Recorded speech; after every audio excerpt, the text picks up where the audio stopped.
What's up, everybody? Welcome to Narco Cop MMA. I am your host, Narco Cop. I started this new thing. I want to do more. Basically, I want to do more YouTube videos. I want to kind of break down the fights from a betting perspective. I want to give you kind of a little bit more of an analysis on why I'm betting and who I'm betting on certain fights. And I got into tape pretty early on these. I liked some spots. If you follow my Bet MMA tips, you probably can see who I'm on and stuff like that. But I want to talk about more of an actual breakdown on these fights. And, the first fight I do want to talk about is right here, Uriah Hall versus Andre Muniz. Pretty interesting fight right here. Uriah Hall, 37 years old, as you can see, almost 38 now, 17-10 record. Going up against a guy in Andre Muniz, who's still 32. Guy has a lot of experience with 26 fights under his belt. And basically, we know what Muniz is, right? Muniz is a submission artist. When you look at his ledger, the guy has multiple armbar wins. He even armbarred Ronaldo Souza, who we know is one of the highest of levels when it comes to Brazilian Jiu-Jitsu. And when you look up and down this guy's record, like, he has a ton of submissions. And I know a lot of people here are on the submission prop on Muniz, but I'm looking at it in a different aspect here, to be honest. Muniz, again, he's very, very high level when it comes to submission grappling. And when we look at his opponent here in Uriah Hall has 27 total fights, right, as a pro. The guy is, like I said, almost 38 years old. Never been submitted, right? So he's got 10 losses. And when you look at his ledger, it's mostly by decision and some knockouts, right? This guy's never been submitted in 27 fights. Now, is he fighting a guy that's a higher level than most of the guys that he's fought as far as when we call submission grappling? Yes. He's fighting a guy that's very high up there. But there is some comparisons to see of guys that he's fought that he's been through kind of the grinder when it comes to submission grappling, and he's got out of those positions. One of them is Rafael Natal. Okay, this guy's a high-level Brazilian Jiu-Jitsu black belt. Natal, this is 7 years ago, but Natal did spend some top time on Uriah Hall in this fight. I want to say it was about 2.5 minutes. He was on top. Never really threatened him in any way. Uriah Hall basically got out of that position. The other person I want to talk about, and is a pretty good comparison to Andre Muniz, is this fight right here against Antonio Carlos Jr. And in this fight against Antonio Carlos Jr., Uriah Hall gets taken down 3 different times in this fight. He gets his back taken on 2 occasions. Antonio Carlos Jr. has a ton of control time in this fight. We're talking about 10 minutes of control time. Antonio Carlos Jr. is right up there with Andre Muniz when it comes to submission grappling. I mean, the guy is very, very high level, right? And in that fight, Uriah Hall does everything and, everything right to get out of submissions. Like, he's going 2-on-1 on the arm, going, putting it over his shoulder, having it held there. Guy is very, very strong. Let's not forget that. Explosive guy, hard to hold down. All these things that I look at to see, how is Andre Muniz going to get a sub? Yeah, obviously, armbar is very live because if he gets his back, maybe he tries to slip out and, he goes for the armbar, similar to what he did against Eric Anders here, right?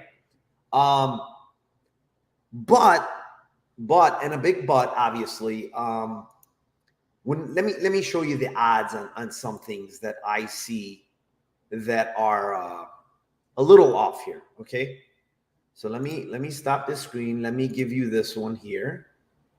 And when you look at this,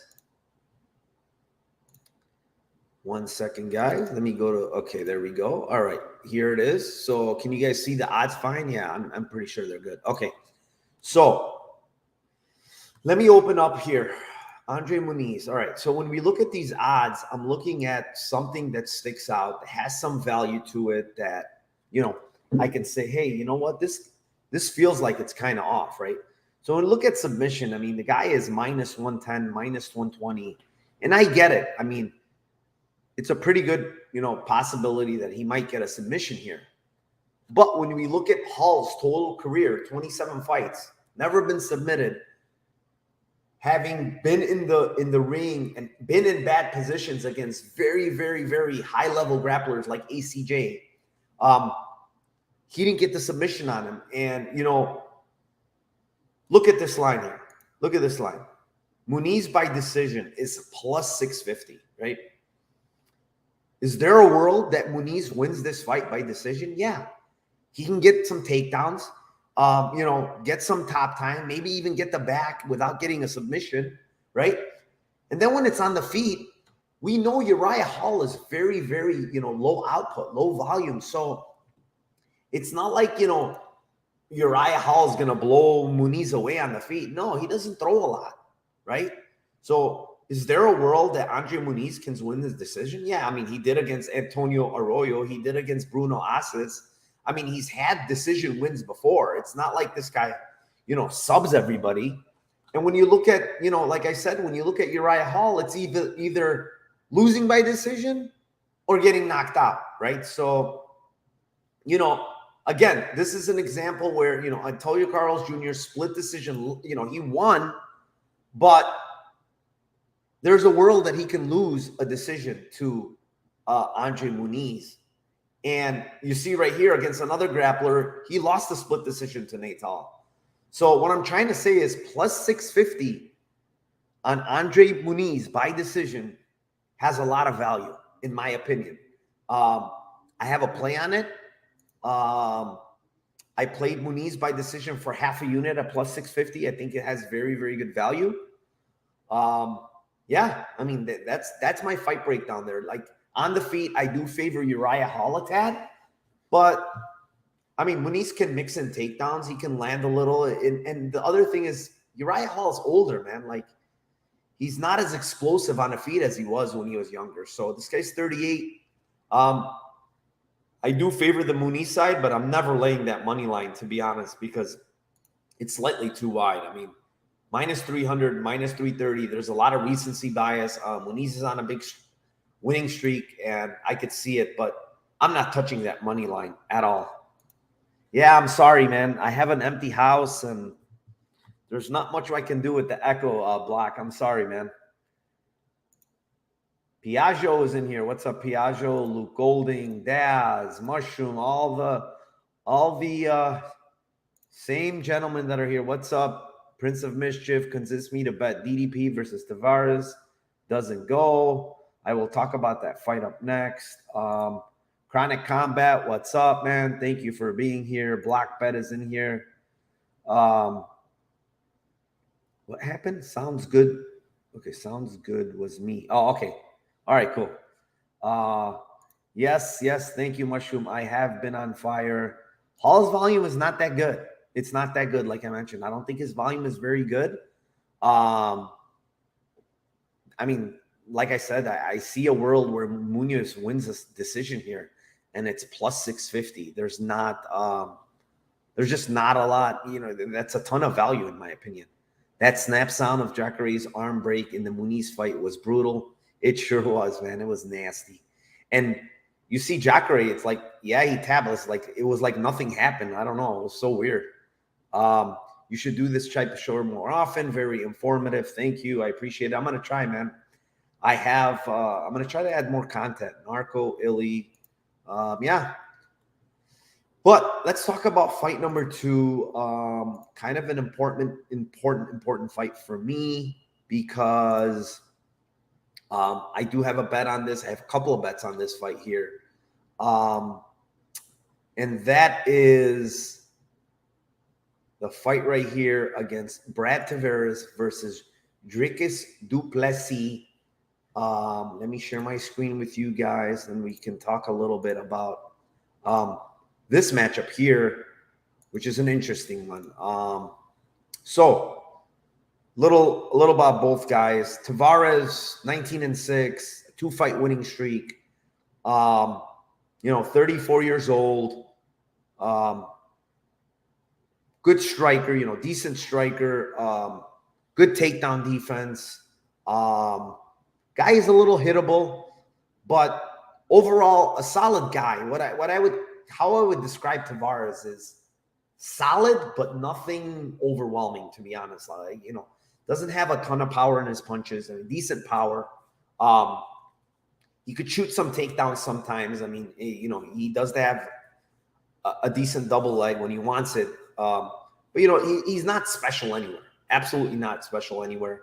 Doesn't really have a killer instinct, as you can see in some of these fights where, when you look at Taveres and, you watch tape on this guy, like Uriah fight, like he had him hurt pretty bad in that fight. Couldn't finish. Antonio Carlos Jr. had Antonio a little bit wobbly in that fight. Couldn't finish. Like, he's not much of a finisher. You see this guy go into decision a ton in his career. Just look at up and down his record. He goes to decision a ton.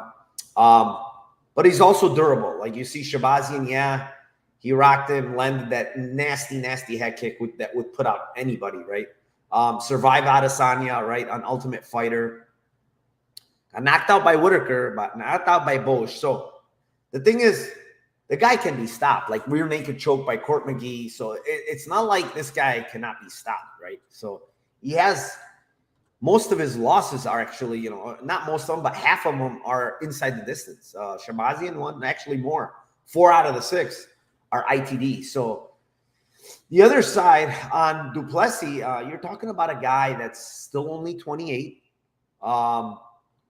Great record, 16-2 record. Is 2-0 in the UFC, both stoppages. His loss. This is the thing that's impressive about this guy. His loss to Soldic.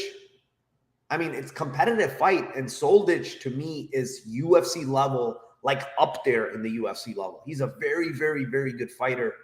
And as you can see, the fight before that, Du Plessis knocked the guy out. Like, this guy is extremely high level, Roberto Soldic. And Du Plessis got the best of him on one, and then Soldic got him back in the second fight. But both fights were very competitive. That's what it is, The other losses early in his career in 2014, he lost to Gareth McLennan by guillotine. But other than that, like, the guy doesn't have any blemishes on this record. So when you watch tape on Du Plessis, what do we see with this guy? So Du Plessis is a very awkward striker. That I'll say awkward as in not very good. Okay, the striking is not very good from Du Plessis because the way he kind of shells up and he's waiting to counter you, but when he charges forward, it's very, very awkward. He's throwing punches from weird angles. He's not very technical. All of that is not good in my eyes, from a guy like Du Plessis. But, and a big but, he did a lot of this camp at Sanford MMA. You could see he's working his boxing with Henry Ruth. I guarantee that you're going to see some improvements from this guy in the stand-up because you can only get better when you go from, wherever he was training in South Africa to Sanford MMA. He's going to get better. He's seeing better looks. He's seeing better, sparring partners. Everything is better there, right, for him. So the other thing I want to look at is the guy's only 28 years old. So we're going to see improvements from this guy. Yeah. Does he have very good striking? No, it's not fluid. It's not very good. But what does this guy have that sticks out? A huge, it's a ton. Something that is huge that sticks out with this guy is his power. His power is different, guys. I'm telling you that, coming from a boxing background, his power is elite to me. Like, you see he's dropping people stiff with one punch. He's got one punch knockout power. He's got a ton of power in his hands. And the one thing I see with Taveres is he likes to get in the pocket and slug it out at times. And I feel like what's going to happen here is I'm going to see Du Plessis backpedaling and Taveres is throwing combinations and he's going to feel good about it. And then Du Plessis is going to counter him and he's going to catch him. And Taveres is not going to be able to take his power. This guy has a ton of power. The other thing I see is, possibly Du Plessis hurting Taveres on the feet, Taveres kind of desperately shooting for a takedown and leaving his neck there to be guillotined, because Du Plessis has a nasty, nasty guillotine, guys. It's really nasty. And yes, Taveres has never been subbed, I believe, if I'm not mistaken.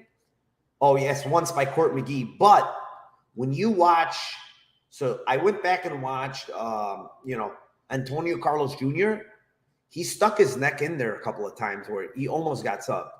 The other one against Magalhães in 2016, that one caught my eye because Magalhães had a guillotine pretty deep, but he was so damn tired in that third round that he just couldn't squeeze enough. And I truly believe that if Du Plessis gets that same guillotine, I think he's going to choke out Taveres. And, I got in early. I got a plus 2,000 line, which was absolutely crazy to me on Bet Online. I couldn't believe it. I was talking to Liam about it and sent the message. I'm like, man, this plus 2,000 is crazy, dude. Jump on it. And the line, sure enough, went down to 1,000. And even at 1,000, it's not bad, because when you look at DraftKings right now, let me pull up the odds. When you look up DraftKings, it's only plus 550 there. And you can get it on DraftKings for 550, but you can get on Bet Online for plus 1,000. So why not do that? I mean, I still think it has value. I know I got plus 2,000, but let's see what it's at now. Can you guys see this? Everybody see this? Okay. So right now, Du Plessis, yeah, it's still plus one. Oh, it's on FanDuel. Sorry, guys. FanDuel has plus 1,000. Look at this. Du Plessis was plus 2,000 by submission, and now he's 900. And look at DraftKings, plus 550. I think there's value at plus 1,000. I think this line is still off. And Du Plessis has a dangerous guillotine, and Taveres sometimes sticks his neck in there. And I think he can get that guillotine if he does that. So with that being said, I do have a play on plus 2,000 by guillotine. I also have a play on Du Plessis at minus 110 for 2.2 units. Right now, obviously, the line has moved a ton. So it's minus 140, minus 138. I kind of feel indifferent about this line right now. Maybe I would play it for maybe a unit right now, but not to win 2 units like I did. I'd probably play it for a unit. I still think he's the younger, the more improving, the stronger, the guy that the UFC wants to win here. Everything points in Du Plessis' favor here. The other thing that I played here is fight doesn't go to distance. It's plus 105. I bet it on Bet Online at plus 105. Let's see what it is right now. I have 2 units on that. Doesn't go to the, it's moved to plus 120, minus 120. You could still get it on FanDuel at minus 108. I still think it's good. I think, Du Plessis just has crazy power, man. And the other thing I want to mention is, this is very important too. He's never been to decision. 18 fights, guys. 18 fights. Look at this.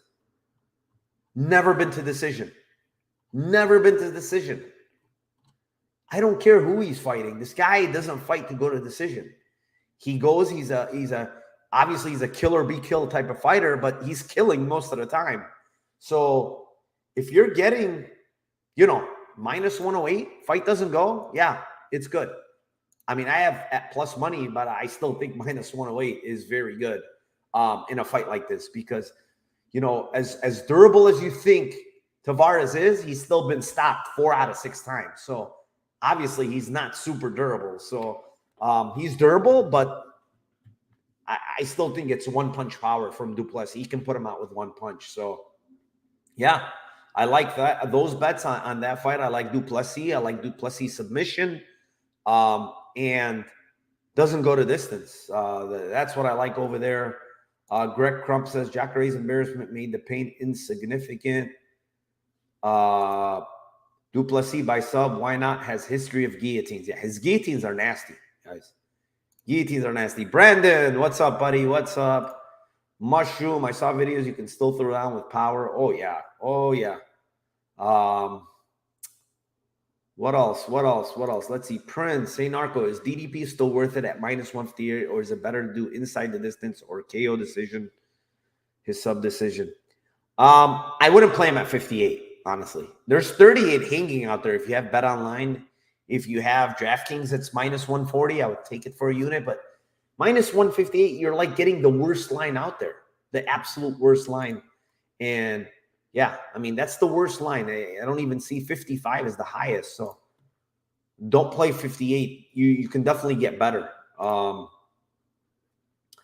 Glenn Bot, I'm going to bed and I saw Narco live. Amazing. Thank you, buddy. Thank you. Narco, we cashed the Holland sub 2 weeks ago. Yes, we did. We did definitely cash that.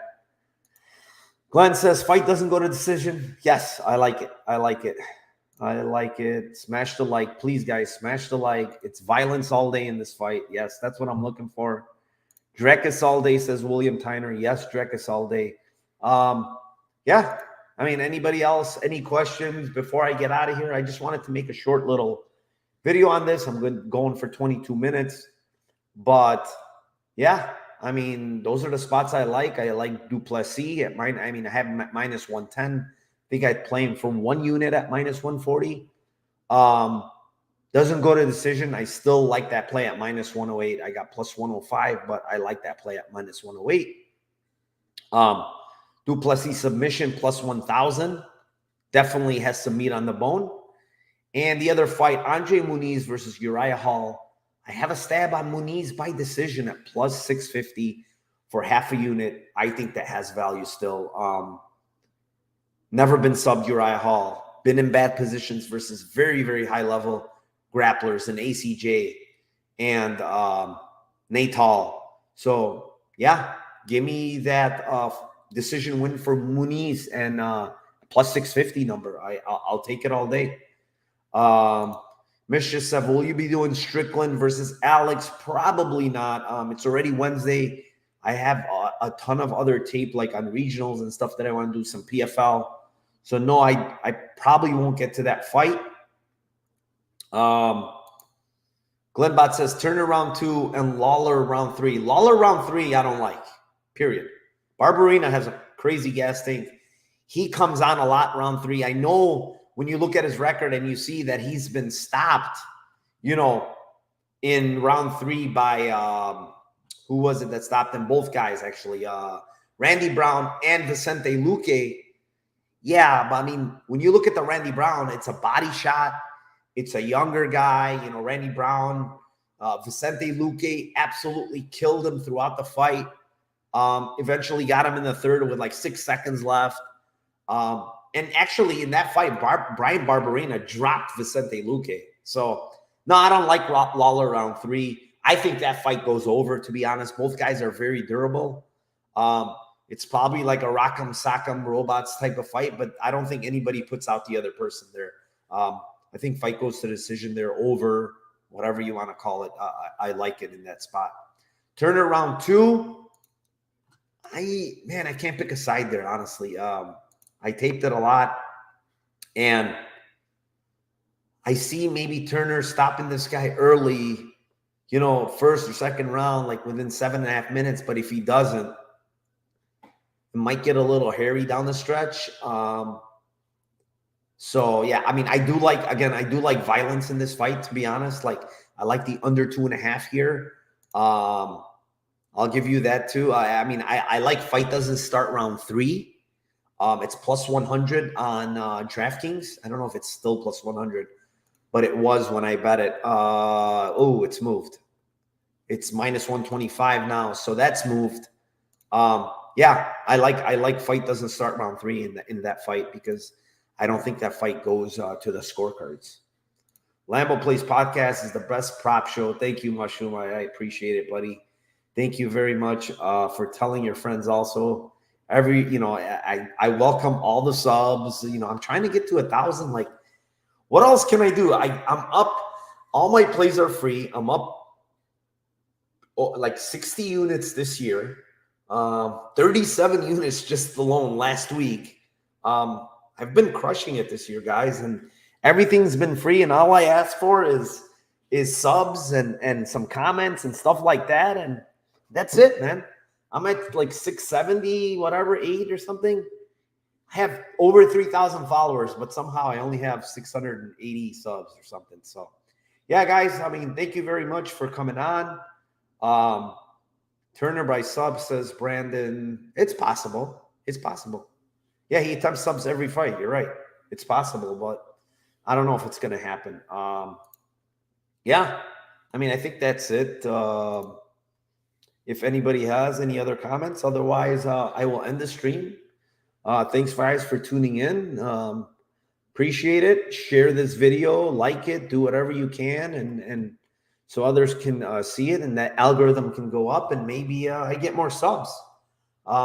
Thanks a lot, guys. Hope it was informative. Hope you guys cash these tickets together. There is another question here, I think. Sean Strickland showed decent grappling skills against Boa if you go back. Yeah, I know, but he hasn't shown a lot of it recently, and it's a bit concerning, to be honest. Even in his fights, like against Uriah Hall, like it takes him forever to grapple there. It's sort of concerning that it doesn't seem like he loves to wrestle. And so it's a little bit of a red flag. I slightly like his side, but I can't get to the money line, honestly. I don't see much value anywhere, because I don't trust him to wrestle. And if I did trust him to wrestle, he is definitely the side, but I can't trust him to wrestle. So, all right, guys, thank you very much. Hope we cash those tickets. Hope you please like, subscribe, do everything you can, share, retweet on Twitter. Everything helps. All right, guys, thanks a lot, and have a great rest of your night. Take care.